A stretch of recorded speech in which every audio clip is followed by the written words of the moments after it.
उठा ले बाहर से। हेलो। हाँ पापा जी क्लास में कर। क्लास लगा। हाँ पापा जी मैं ये कह रहा था कि भी सुबह हमने शुरू की थी क्लास है, लेकिन उसके अंदर कुछ तकनीकी खराबी की वजह से ये था कि हमारी जो रिकॉर्ड क्लास हुई थी उसमें भी सिर्फ आवाज आ रही है, वो भी साफ नहीं है और वीडियो उसमें दिखाई नहीं दे रहा है। तो एक बार हम वापस इसके अंदर प्रयास करके देखते हैं कि इस बार हमारी वीडियो से ही रिकॉर्ड हो पाती है या नहीं हो पाती है।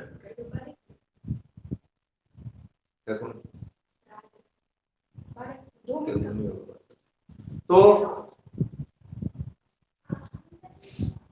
मैं ये कह रहा था कि इसमें अपने देखते हैं कि हमारे साथ में किस प्रकार से क्या रहता है। उसके बाद में हो सकता है कि या तो इस ऐप के अंदर कुछ ऐसा होगा कि ज्यादा कैंडिडेट हैं एक साथ में होने के कारण, ये लोड होने के कारण शायद ऐसी कोई समस्या आई होगी। तो अब अपने वापस इसको रिकॉर्ड करके देखते हैं कि उसके बाद में भी ऐसी समस्या आती है या उस समस्या का समाधान होता है, क्या रहता है। तो एक बार से पुनः हम प्रयास करके देखते हैं। हमने बात की थी कि हमारे रीट के अंदर जो टॉपिक हैं उनमें वर्ल्ड ज्योग्राफी, इंडिया और राजस्थान है, तीनों के मेरे विचार से लगभग 15 प्रश्न हमारे आएंगे सामने, और उस 15 में से 5 प्रश्न वर्ल्ड ज्योग्राफी के होंगे। उनमें जो टॉपिक है हमारे जो सिलेबस में दे रखे हैं रीट के अंदर, अक्षांश और देशांतर से संबंधित है, पृथ्वी की गतियां और सूर्य ग्रहण और चंद्र ग्रहण, ये टॉपिक दिए गए हैं। तो मेरे विचार से 2 प्रश्न तो यहां से हमारे सामने हो सकते हैं, और एक प्रश्न, 2 प्रश्न हमारे वायुदाब पेटियां और जो जलवायु कटिबंध दे रखे हैं निश्चित रूप से हमारे सामने वहां से होंगे। वायुदाब और पवन ने जो टॉपिक दिया गया उसमें से निश्चित रूप से हर कंपटीशन के अंदर जहां भी ये सिलेबस में होता है प्रश्न पूछा जाता है। इसके बाद में एक टॉपिक पर्यावरणीय जो समस्या से संबंधित है, वहां से भी एक प्रश्न निश्चित रूप से हमारे सामने होगा। अब पहला जो टॉपिक जो हमने शुरू किया था सुबह, अक्षांश और देशांतर का टॉपिक शुरू किया था। अक्षांश व देशांतर,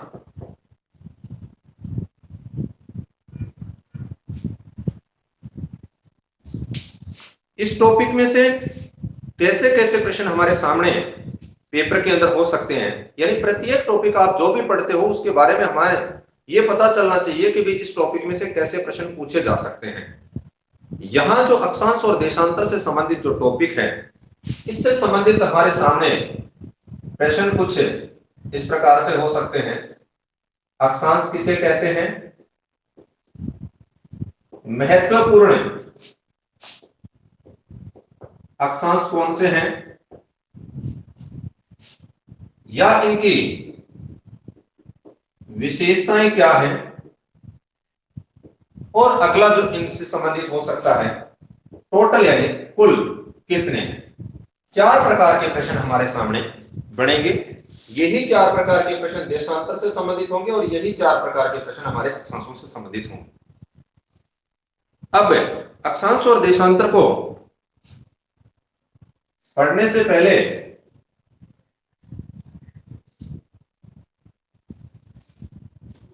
मैं जो बात करूंगा कि ये कहां पर है, किस प्रकार से नाम आते हैं हमारे सामने।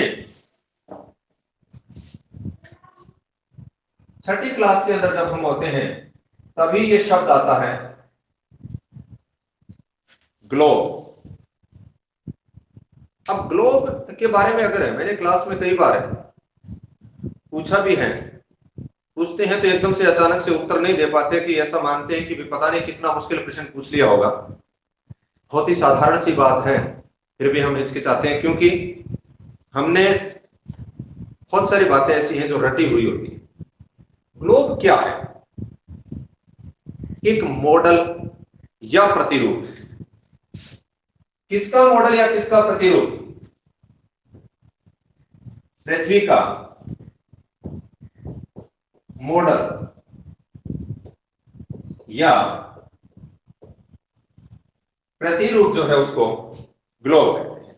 जैसे ताजमहल का मॉडल देखते ही हम बता पाते हैं कि ये ताजमहल ऐसा होगा, उसी प्रकार से जब हम ग्लोब को देखते हैं तो हम समझ जाते हैं कि ये पृथ्वी इस प्रकार की, यानी एक तरह से आप यूं कह सकते हो वो पृथ्वी की फोटो है, जैसी पृथ्वी है वैसा दिखाया गया है। तो ग्लोब क्या है? एक मॉडल है, और किसका मॉडल है? पृथ्वी का है, यानी जैसी पृथ्वी है वैसे। अब इस ग्लोब के ऊपर दो प्रकार की रेखाएं होती हैं, वास्तव में नहीं होती हैं, काल्पनिक रेखाएं। ग्लोब के ऊपर दो प्रकार की काल्पनिक रेखाएं। कृपया करके जिनका भी माइक और वीडियो ऑन है वो ऑफ कर दें, क्योंकि पिछली बार भी हमारी समस्या ये आई थी कि हमारी वीडियो रिकॉर्ड सही तरीके से नहीं हो पाई थी। तो आप लोगों के सहयोग चाहिए, हम एक बार और प्रयास करके देखते हैं ताकि उस समस्या से निजात मिल सके। तो काल्पनिक रेखाएं हैं दो प्रकार की, और वो दो प्रकार की काल्पनिक रेखाएं ग्लोब के ऊपर कौन कौन सी हैं? अक्षांश और देशांतर। अब ग्लोब के ऊपर अक्षांश और देशांतर रेखाएं जो खींची गई हैं उनके बारे में हम यहां पर जिक्र करेंगे। अब इनकी आवश्यकता क्यों है? आवश्यकता क्यों, यानी अक्षांश और देशांतर रेखा की आवश्यकता क्यों है? तो हमारा उत्तर होता है किसी भी स्थान की अवस्थिति निर्धारण। किसकी अवस्थिति निर्धारण? कोई भी स्थान विशेष की। जैसे मैं उदाहरण के तौर पे अगर आपको बताऊं, ये हमारे ग्लोब के ऊपर आप ये देखिए कि ये 0 डिग्री अक्षांश है। 0 डिग्री अक्षांश से लेकर के 90 डिग्री उत्तर वाला जो क्षेत्र होता है उसको हम उत्तरी गोलार्ध कहते हैं, और 0 डिग्री से लेकर के 90 डिग्री दक्षिण वाला दक्षिणी गोलार्ध। भारत का हम या राजस्थान की बात करें, भारत के अक्षांशीय विस्तार और देशांतरीय विस्तार को आप सभी ने पढ़ा है। क्या पढ़ते हैं कि भारत का अक्षांशीय विस्तार, यानी भारत कहां से शुरू होता है? 8 डिग्री से शुरू होता है। 8 डिग्री 4 मिनट से, यहाँ पे हमने राउंड फिगर में 8 डिग्री लिख दिया। 8 डिग्री नॉर्थ से शुरू होता है और 37 डिग्री 6 मिनट, यहाँ पे मैंने 37 डिग्री लिखा है सीधा, एन का मतलब नॉर्थ है, उत्तरी गोलार्ध। 8 डिग्री 4 मिनट से लेकर के 37 डिग्री 6 मिनट तक के बीच का जो क्षेत्र था वो अक्षांशीय विस्तार है। लेकिन अकेले अक्षांश से उस स्थान की स्थिति निर्धारित नहीं हो रही, क्योंकि ग्लोब के ऊपर 8 से लेकर के 37 डिग्री के बीच में और भी बहुत सारे राष्ट्र हैं। तो फिर ये नहीं पता चल जाएगा कि एक्चुअल में वो स्थान कहां पे है। तो दूसरी जिस चीज की हमें आवश्यकता पड़ी वो क्या है? देशांतर। यानी भारत में हम लिखते हैं 68 डिग्री पूर्वी देशांतर से लेकर के 97 डिग्री पूर्वी देशांतर। अब हमें पता चल गया कि भी इनके बीच में, यानी इन अक्षांशों और देशांतर के बीच में जो भी अवस्थिति है वो किसकी है? भारत की है। तो कहने का मतलब किसी भी स्थान की अवस्थिति निर्धारित करने के लिए हमें अक्षांश व देशांतर रेखा की आवश्यकता पड़ती है। इसका स्क्रीनशॉट लेना चाहे तो ले लीजिए, उसके बाद में आगे।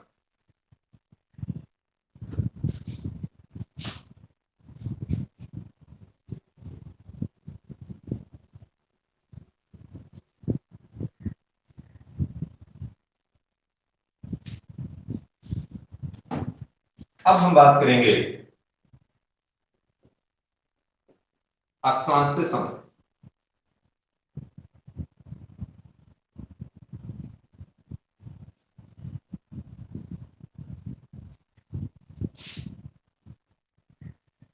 आप यूं कहोगे या हम यूं कहें कि ग्लोब के ऊपर पूर्व से पश्चिम या पश्चिम से पूर्व खींची गई काल्पनिक रेखाएं अक्षांश रेखाएं कहलाती हैं। अब इन अक्षांशों में कुछ महत्वपूर्ण अक्षांश होते हैं जिनके बारे में हम बात करेंगे, 0 डिग्री की बात करेंगे, फिर 23.5 डिग्री उत्तरी, 23.5 डिग्री दक्षिणी अक्षांश यानी करक और मकर रेखा की बात करेंगे, आर्कटिक वर्त और अंटार्कटिक वर्त की, नॉर्थ पोल और साउथ पोल के बारे में हम जिक्र करेंगे, यानी कुछ महत्वपूर्ण जो अक्षांश हैं। अब यहां पे आप देखते हो ग्लोब के ऊपर आपको 90 डिग्री नॉर्थ लिखा हुआ मिलता है, यहां पे 90 डिग्री साउथ लिखा हुआ मिलता है।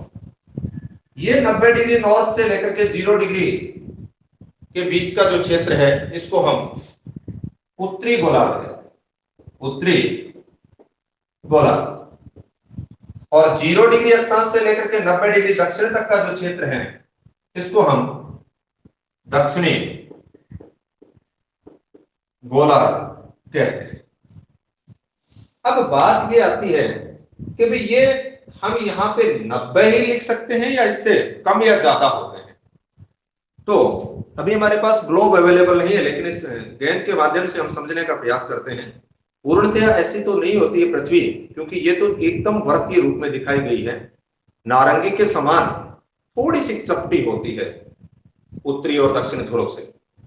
तो आप एक बार इसी को ग्लोब मानते हुए हम देखते हैं कि भाई यहां हमने कहा कि 90 उत्तर लिखा और 90 दक्षिण लिखा है, क्या इससे कम या ज्यादा नहीं हो सकते? टोटल ये जो पूरा सर्किल होता है, पूरा वर्त होता है, उसमें 360 अंश होते हैं। इसको बीच में से आधा काट दिया जाए, यानी आप किसी एक प्याज को ले सकते हो, टमाटर को ले सकते हो, एक आलू को ले सकते हो, एक एप्पल को ले सकते हो, उसको अगर बीच में से काटते हैं तो वो आधा जो हिस्सा बचेगा, यानी यहां से यहां तक 180 होगा, 180 पीछे रह गए, इसका मतलब हमने इसको आधा काट दिया। अब वापिस इसको दो भागों में बांटते हैं 180 को, तो क्या बचा? 90 और 90। इसका मतलब ऊपर वाला जो आधा भाग है वो 90 डिग्री बच गया और नीचे वाला भी आधा 90 डिग्री। इसलिए अक्षांश अधिकतम 90 डिग्री उत्तर तक ही हो सकते हैं, क्योंकि ये एक वर्त का 1/4 हिस्सा है, इतना जो। अब नेक्स्ट इसके अंदर जब हम बात करेंगे कुछ महत्वपूर्ण अक्षांशों की, तो यहां पे हमने बात की है कि जो 0 डिग्री अक्षांश है इससे संबंधित है, बार बार प्रश्न हमसे पूछ लिया जाता है। 0 डिग्री अक्षांश को भूमध्य रेखा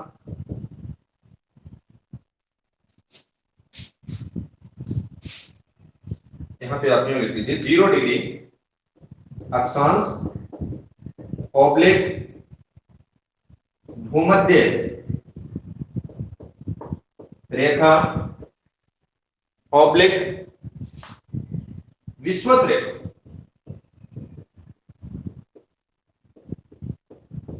पेपर के अंदर ये जो प्रश्न है वो बार बार पूछा जाता है, बहुत बार पूछा जाता है कि भाई भूमध्य रेखा या विषुवत रेखा किसे कहते हैं? तो 0 डिग्री अक्षांश रेखा को भूमध्य रेखा या विषुवत रेखा। इसके बाद में 23.5 डिग्री नॉर्थ, 23.5 डिग्री, एन का मतलब नॉर्थ यानी उत्तरी गोलार्ध है, इसलिए एन लिख दिया शॉर्ट में। 23.5 डिग्री नॉर्थ को कहते हैं करक रेखा। यह भी पेपर के अंदर बहुत बार पूछा जाता है, करक रेखा किसे कहते हैं? 23.5 डिग्री उत्तरी अक्षांश को अंग्रेजी में से ट्रॉपिक ऑफ कैंसर भी कहते हैं। 23.5 डिग्री दक्षिणी अक्षांश, 23.5 डिग्री दक्षिणी अक्षांश को कहते हैं मकर। ये भी बहुत बार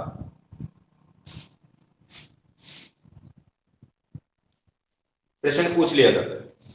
फिर उसके बाद में अगर हम देखते हैं उत्तर में 66.5 डिग्री नॉर्थ, जिसको आर्कटिक वर्त कहते हैं, आर्कटिक वर्त, और 66.5 डिग्री दक्षिणी अक्षांश को अंटार्कटिक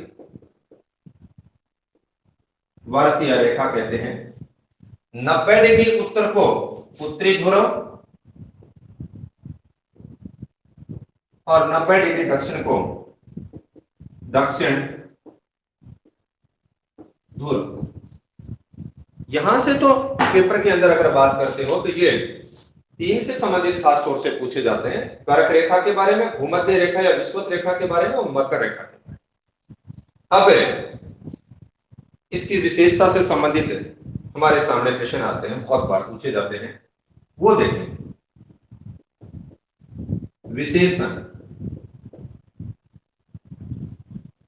विशेषताओं की अगर बात करें तो सबसे पहली बात तो ये ध्यान रखनी है कि दो जो अक्षांश हैं उनके बीच का जो क्षेत्र होता है उसको कटिबंध कहते हैं।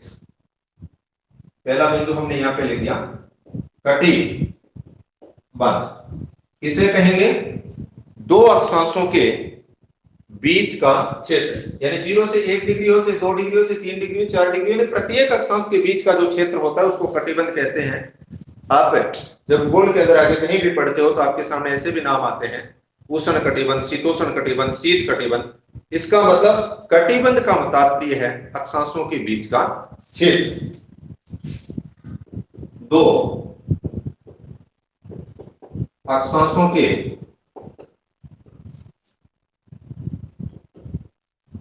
बीच का क्षेत्र। दूसरा जो सबसे महत्वपूर्ण बिंदु जो बार बार पेपर के अंदर पूछा जाता है वो ये है कि ये जो अक्षांश रेखाएं हैं इनकी दूरी जैसे जैसे भूमध्य रेखा से ध्रुवों की तरफ जाते हैं ये दूरी कम होती जाती है, यानी इसकी लंबाई जो है वो कम होती जाती है। यानी भूमध्य रेखा से ध्रुवों की तरफ जाओगे अक्षांश रेखा की लंबाई कम हो जाएगी। यहां पर अगर ये 20 सेंटीमीटर लंबी है तो ये 15 हो गई, ये 10 सेंटीमीटर हो गई और अंत में आते आते 0 हो गई। तो दूसरा हम जो बिंदु कर रहे हैं वो ये है कि अक्षांशों की लंबाई भूमध्य रेखा से ध्रुवों की ओर कम हो जाती है। अक्षांशों की लंबाई भूमध्य रेखा से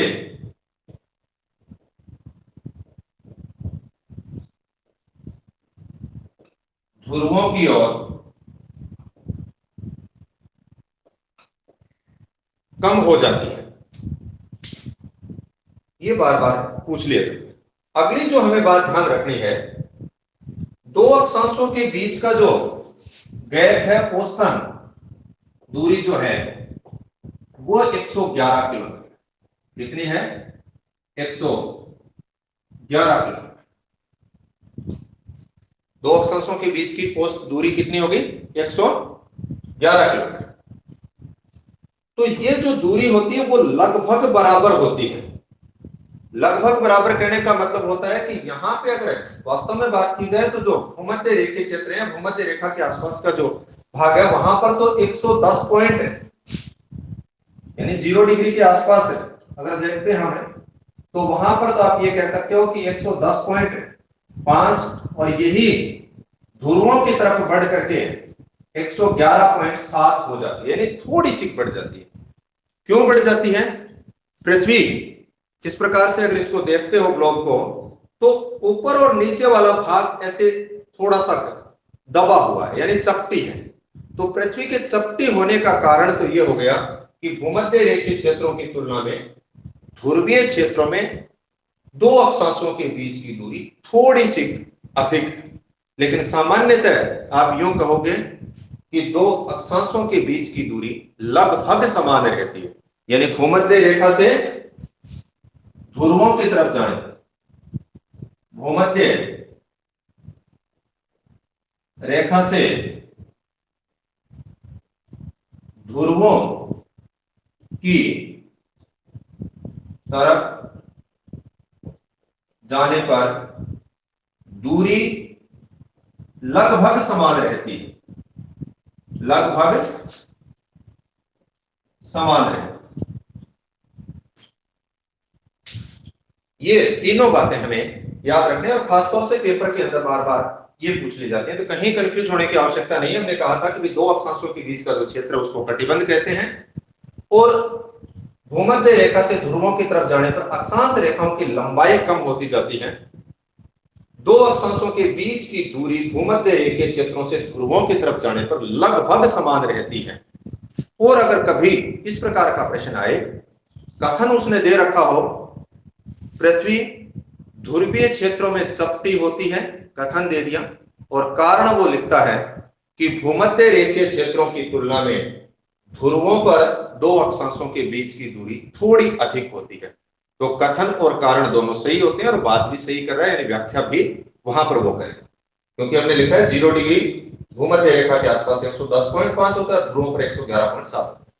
ये आपसे शायद 110 और 111 अलग अलग जो डिफरेंस की बात न करे, लेकिन हमसे साधारण ये जरूर पूछ सकता है, यानी 111 किलोमीटर की जो बात हम कर रहे थे, औसत कितनी होगी?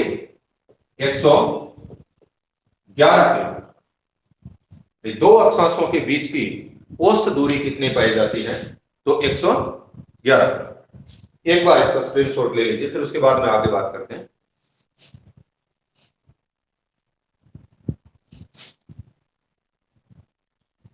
अब नेक्स्ट इससे संबंधित जो हमारा प्रश्न पूछा जा सकता है वो हमारे सामने इस प्रकार का हो सकता है कि कुल अक्षांश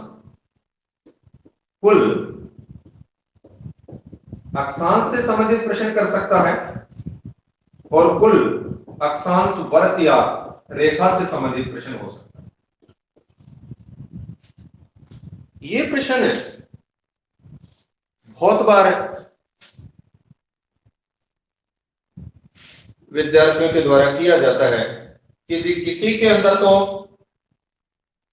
180 बताया, किसी ने 179 बताया, किसी ने 181 बताया, किसी गाइड में 180 दे रखा है जी, किसी में 181 दे रखा है, किसी में 179 दे रखा है, या उस कोचिंग वाले ने ये बताया था या उसने ये बताया था। इस प्रकार की बातें आती हैं, किसके ऊपर विश्वास किया जाए, ये भी बड़ी बात है।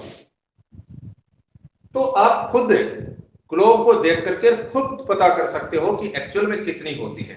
गाइड वाला एक लिख दिया, उसके बाद में दूसरा लिख देता है, तीसरा लिख देता है, इस प्रकार से कॉपी चलती है। तो आप खुद स्वयं विवेक से देखिए कि यहां पे ये बात की गई है कि कुल अक्षांश कितने।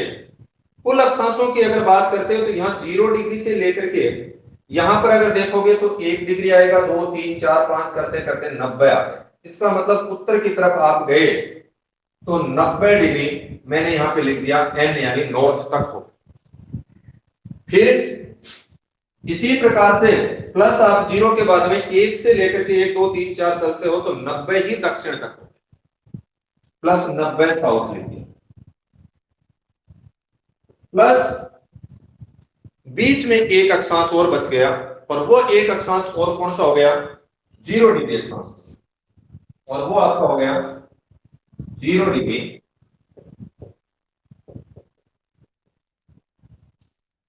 किसी का माइक चालू है, वे उसको ऑफ करें। आवाज आ रही है अभी भी? तो प्लीज उसको बंद करें।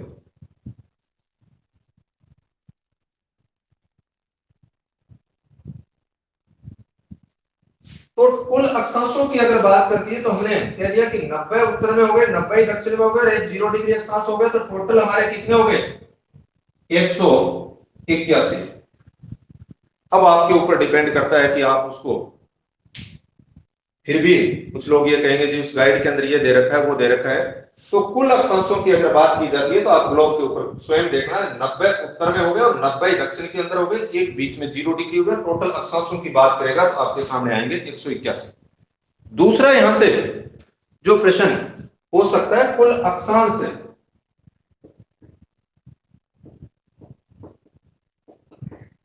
रेखा या वृत्त की अगर बात करते हो,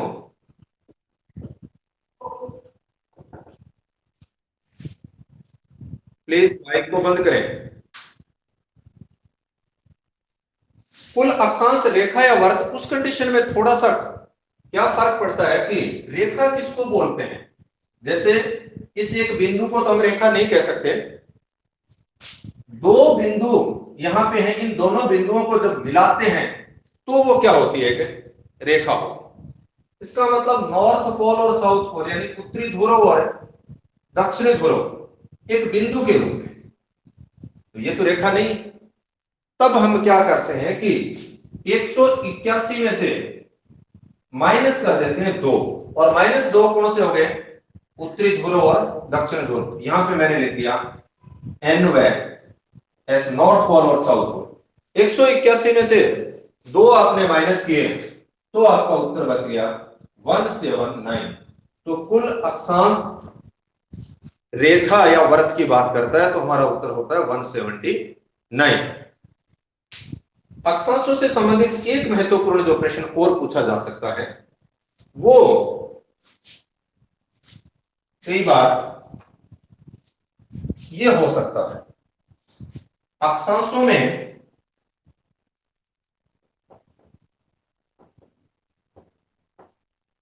बृहद वर्ग,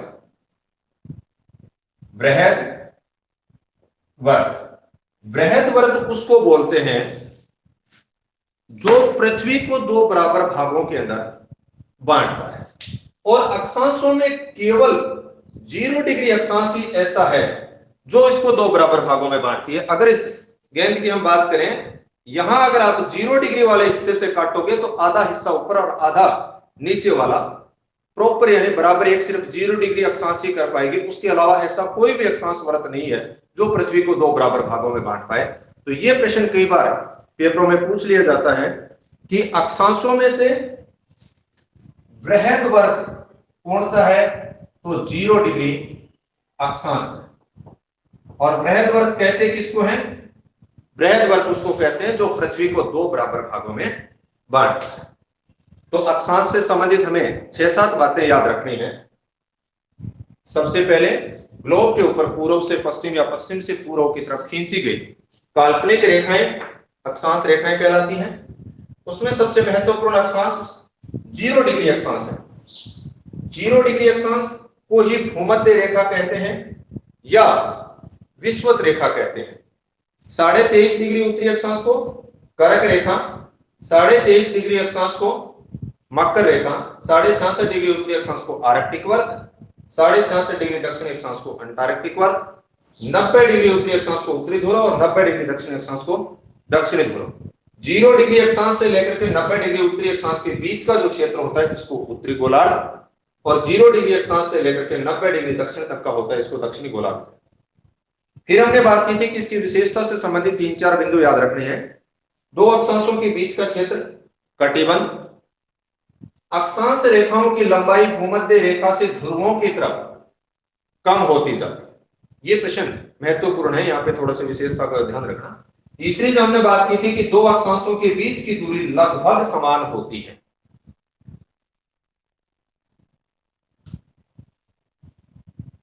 एक अगर,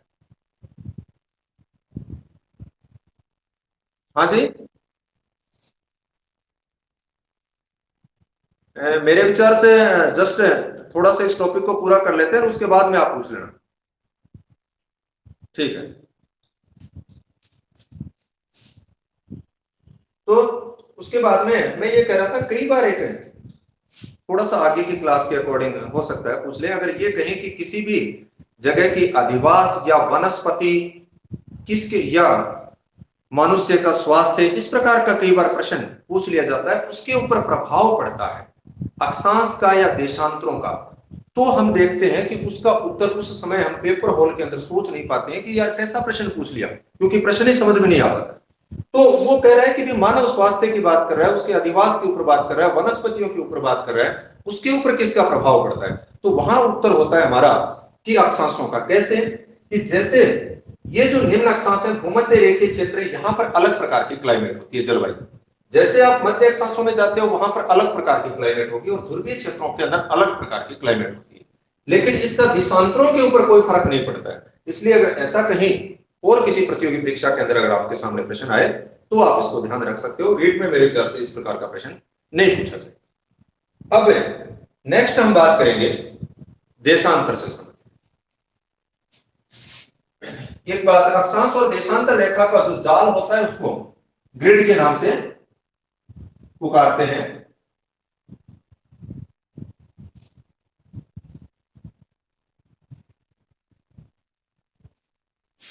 अब हम बात करेंगे कि देशांतर रेखा से संबंधित,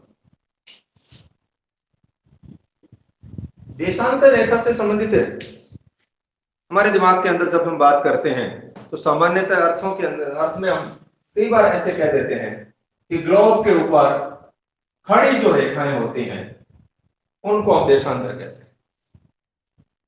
पेपर के अंदर भी अगर इस प्रकार के कथन की अगर बात करता है, खड़ी मतलब जो ग्लोब के ऊपर उत्तर से दक्षिण की तरफ खींची गई समस्त रेखाएं देशांतर रेखाएं होती हैं। क्या होती हैं? नहीं होती। क्यों? कैसे नहीं होती जी? उत्तर से दक्षिणी तो होती हैं। आप उसमें जब भी पढ़ते हो तो ध्यान ये करना कि ग्लोब के ऊपर ये आपका जो नॉर्थ पोल है और ये साउथ पोल है, यानी उत्तरी ध्रुव और दक्षिणी ध्रुव। उत्तरी ध्रुव से दक्षिणी ध्रुव को मिलाकर जो रेखाएं खींची जाएंगी वो ही देशांतर रेखा होगी। इसके अलावा अगर सीधी रेखा इस प्रकार से इसके ऊपर अगर खींच दूं तो वो देशांतर रेखा नहीं होगी। देशांतर रेखा उत्तरी ध्रुव से दक्षिणी ध्रुव को मिलाकर खींची जाने वाली जो रेखा होगी उसको देशांतर रेखा है। अब इससे संबंधित कुछ महत्वपूर्ण देशांतरों की हम बात करेंगे जिनसे संबंधित है प्रश्न पूछे जाते हैं पेपर के अंदर। यहां पे अगर आप इसको ग्लोब मानते हो और ये आपके सामने जिस प्रकार से अक्षांशों के आधार पे हमने पृथ्वी को दो गोलार्धों में बांटा था, उत्तरी गोलार्ध और दक्षिणी गोलार्ध, उसी प्रकार से देशांतर के आधार पर भी हम पृथ्वी को दो गोलार्धों में बांटते हैं। 0 डिग्री से लेकर के 180 डिग्री पूर्व का जो क्षेत्र होगा उसको बोलते हैं पूर्वी गोलार्ध और 0 डिग्री से लेकर के 180 पश्चिम तक का जो क्षेत्र होगा उसको बोलते हैं पश्चिमी गोलार्ध। तो यहां पर ये जो आपके सामने की जो अगर रेखा दिखेगी आपको ग्लोब के ऊपर आप देखोगे वो 0 डिग्री होगी। तो 0 डिग्री देशांतर रेखा से संबंधित कई बार प्रश्न पूछे जाते हैं और हम लोग ऐसे साधारण प्रश्नों को गलत भी कर लेते हैं क्योंकि पहले तो ये सोचते हैं कि ऐसे प्रश्न कोई पूछेगा नहीं, फिर पेपर के अंदर आते हैं तो अक्षांश और देशांतर रेखा के अंदर बहुत सारे विद्यार्थी 0 डिग्री अक्षांश और 0 डिग्री देशांतर वाला प्रश्न गलत करते हैं। 0 डिग्री जो देशांतर रेखा थी उसी को ग्रीनविच रेखा भी कहते हैं। इसको प्रधान मध्याह्न रेखा भी बोलते हैं। प्रधान मतलब महत्वपूर्ण होगी, मध्याह्न जो बीचों बीच खींची गई है, प्रधान मध्याह्न रेखा भी बोलते हैं। किसको? 0 डिग्री देशांतर। तीसरा इससे संबंधित जो होता है, कई बार देशांतर की जगह वो शब्द याम्योत्तर काम में ले लेता है, तो आपके सामने वो ये भी लिख सकता है प्रधान याम्योत्तर रेखा। तो 0 डिग्री देशांतर रेखा को ही प्रधान याम्योत्तर है। एक इससे संबंधित जो महत्वपूर्ण प्रश्न और होता है वो ये होता है कि विश्व मानक समय रेखा यानी विश्व के जो समय का निर्धारण होगा वो किसके द्वारा होगा? 0 डिग्री देशांतर रेखा के। 4 बातें आपको याद रखनी है। यहां पे लिख देता हूं मैं। 0 डिग्री देशांतर, 0 डिग्री जो देशांतर है उसको ग्रीनविच रेखा, ऑब्लिक प्रधान मध्याह्न रेखा, ऑब्लिक प्रधान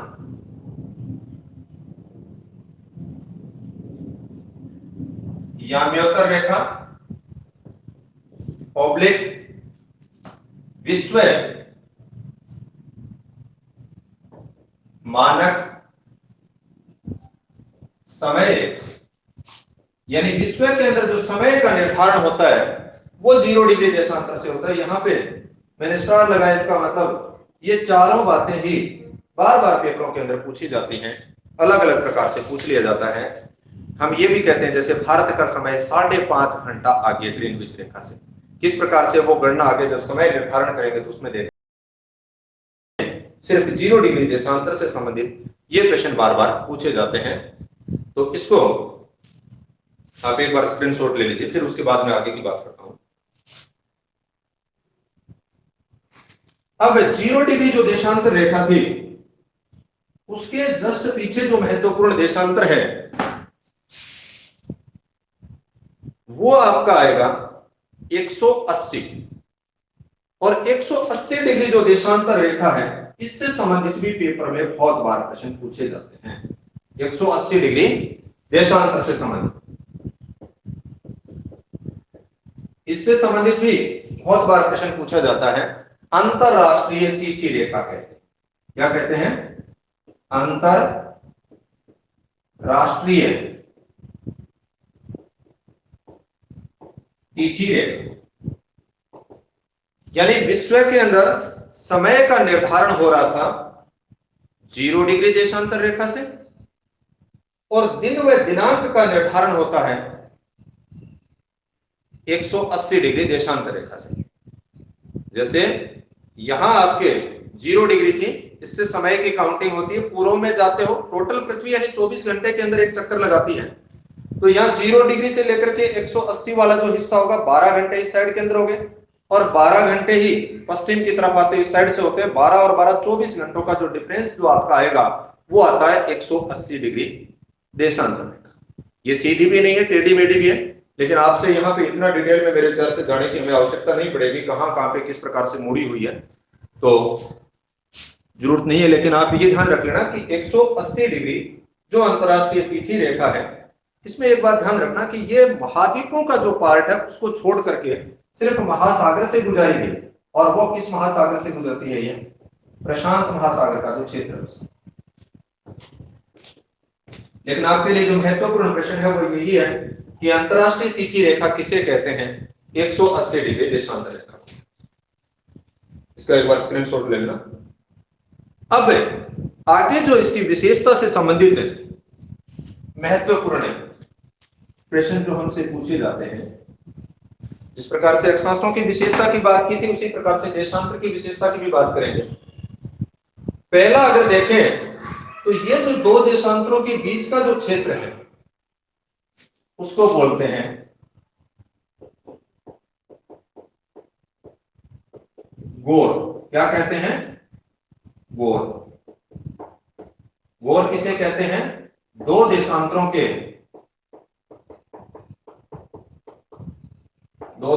के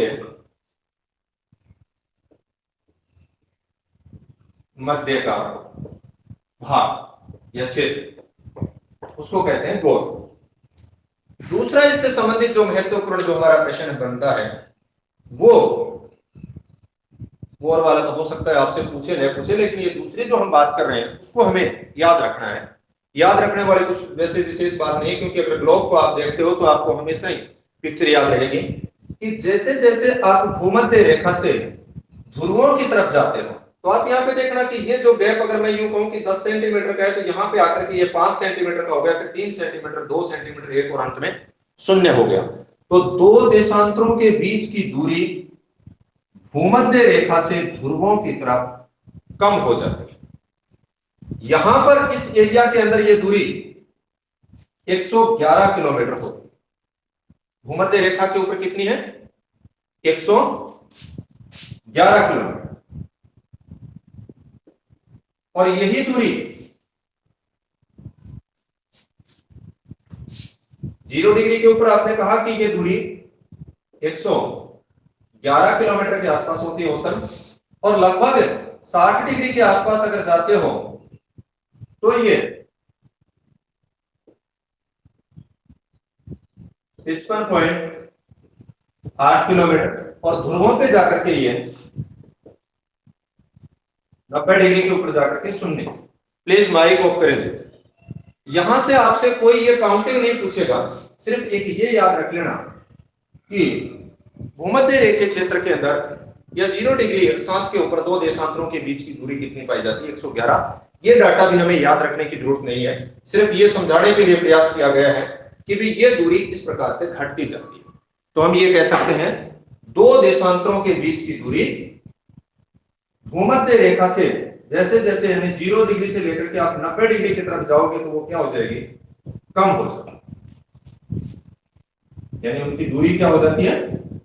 कम हो जाती है। यानी 0 डिग्री से लेकर के आप 90 डिग्री की तरफ जाओगे। ये दोनों बातें हमें खासतौर से इनसे संबंधित है, याद रखनी। अब इससे संबंधित एक महत्वपूर्ण जो प्रश्न और पूछ लिया जाता है कि भी कुल देशांतरों की अगर हम बात करें, कुल देशांतर कितने होते हैं? तो कुल देशांतर होते हैं, कुल देशांतर 360। अब कईयों के दिमाग में ये आ रहा होगा कि भाई उसमें 181 थे तो ये 361 क्यों नहीं है? इसमें आप देखोगे ग्लोब के ऊपर तो 0 डिग्री के जस्ट पीछे जो 180 थी वो कॉमन रेखा है पूर्व और पश्चिम की। न अलग से 180 पूर्व और पश्चिम अलग अलग नहीं है, एक ही रेखा है, कॉमन रेखा 180 वाली है, सामने एक 0 डिग्री। अब आप 0 को छोड़ दीजिए, एक बार 180 को भी छोड़ दीजिए, यहां से 1 से लेकर के अगर बात करते हो तो 179 यानी 179 इधर हो गए पूर्वी गोलार्ध में और 179 ही पश्चिमी गोलार्ध में हो गए। दोनों को अगर जोड़ते हो तो 179 प्लस 179 यानी 358 हो गए, और एक 0 डिग्री वाली 359 और एक जस्ट इसके पीछे थी 180 वाली, तो इसका मतलब 360 टोटल देशांतर हो। हाँ, देशांतर की विशेषता के अंदर अब एक विशेषता और ध्यान रखना कि ये जो समस्त देशांतर रेखाओं की जो लंबाई होती है, समस्त देशांतर रेखाओं की लंबाई यानी इस नॉर्थ पोल से इस साउथ पोल तक, चाहे वो 0 डिग्री की है, चाहे वो 1 डिग्री की है, चाहे वो 90 डिग्री की है, चाहे वो 10 डिग्री की है, किसी भी अगर देशांतर की बात करते हो, जैसे अगर यहां मैं गोल के ऊपर कहूं कि ये अगर 10 सेंटीमीटर की रेखा है तो अगली भी 10 सेंटीमीटर की होगी, तो समस्त देशांतर रेखाओं की लंबाई समान होती है। अब एक प्रश्न जैसे हमने बात की थी कि अक्षांशों में केवल 0 डिग्री अक्षांश है जो बृहद वृत्त कहलाता है, लेकिन देशांतरों के अंदर समस्त देशांतर वृत्त बृहद वृत्त होते हैं। समस्त देशांतर वृत्त होते कितने हैं? 180 होते हैं। कैसे होते हैं 180? कि जैसे यहां पे हमने कहा देशांतर रेखा तो 360 होती है, क्योंकि वो तो नॉर्थ पोल से साउथ पोल, ये तो आधा ही वर्त हुआ। अब इसके पीछे 0 के पीछे 180 आ गई, 1 के पीछे 179 आ गई, 2 के पीछे 178 आ गई, यानी दो देशांतर जब मिलेंगे तो एक वर्त यानी एक सर्किल का निर्माण करते हैं। तो टोटल देशांतर वर्तों की बात की जाए तो 180 है, और सारे के सारे देशांतर वर्त पृथ्वी को दो बराबर भागों में बांटते हैं, तो समस्त देशांतर वर्त बृहद वृत्त होते हैं। कहीं अगर ऐसा हो कुल बृहद वृत्त कितने होते हैं अक्षांश और देशांतर सहित अगर बात करते हो तो 180 तो आपके सामने देशांतर वाले थे, और एक अक्षांशों के अंदर 0 डिग्री अक्षांश का, तो टोटल 181 बृहद वृत्त आपको ग्लोब के ऊपर देखने को मिले। एक जो प्रश्न है मैंने देखा था कई बार पेपरों के अंदर इस प्रकार का प्रश्न पूछा जाता है जो बहुत ही साधारण होता है, लेकिन जब हम पहली बार उस प्रश्न को अगर कोई देखता है तो वो अटपटा सा लगता है कि निम्नलिखित में से असत्य छांटिए या सत्य छांटिए, इस प्रकार का कोई अगर ऑप्शन देता है, यहाँ पे हम कहते हैं कि असत्य छांटिए। जैसे उसने ए ऑप्शन में दे दिया 45 डिग्री नॉर्थ व 120 डिग्री ईस्ट, बी ऑप्शन में हमने लिखा है 90 डिग्री साउथ व 140 डिग्री वेस्ट, सी ऑप्शन में हमने लिख दिया 30 डिग्री नॉर्थ व 110 डिग्री ईस्ट, और डी ऑप्शन में हमने लिख दिया 92 डिग्री नॉर्थ व 120 डिग्री ईस्ट। और वो कहता है कि भी असंगत या गलत छांटिए। ये प्रश्न हो सकता है आप लोगों को आता हो, लेकिन मैंने जब पहली बार इस प्रश्न को देखा था तो मुझे ये समझ में नहीं आया था कि ये पूछना क्या चाहता है पेपर के अंदर। अब इस प्रश्न के अंदर कहीं कोई मुश्किल बात नहीं है। एक बार अगर हमने देखा है तो ऐसा अगर प्रश्न कहीं पे अगर कोई दे देता है तो बिल्कुल ही आसान सी की बात है, क्योंकि यहाँ पे 45 डिग्री नॉर्थ लिखा है, यहाँ पे 90 डिग्री साउथ लिखा है, 30 डिग्री नॉर्थ लिखा है और यहाँ पे 92। तो हमने कहा था कि अधिकतम जो अक्षांश हैं वो 90 डिग्री तक ही हो सकते हैं और देशांतर के अंदर अगर बात करते हो तो 180 डिग्री तक हो सकते हैं। तो यहां पर जो ये तीनों बातें, तो इसके अंदर ये भी सही है, ए ऑप्शन वाला, बी भी सही है और सी भी सही है, लेकिन डी के अंदर गलत होने का जो कारण है वो 92 डिग्री नॉर्थ। इस प्रकार का एक बार यूपीएससी के अंदर पेपर में पूछा गया था। तो ये है तो बहुत आसान प्रश्न, लेकिन जब तक हमारे सामने नहीं आता है तब तक हमें लगता है कि पता नहीं इस पेपर के अंदर इस प्रश्न में क्या पूछ लिया होगा। तो ये भी थोड़ा सा का ध्यान रख लेना, अगर इस प्रकार का कोई साधारण अगर प्रश्न आता है तो हम कर पाए।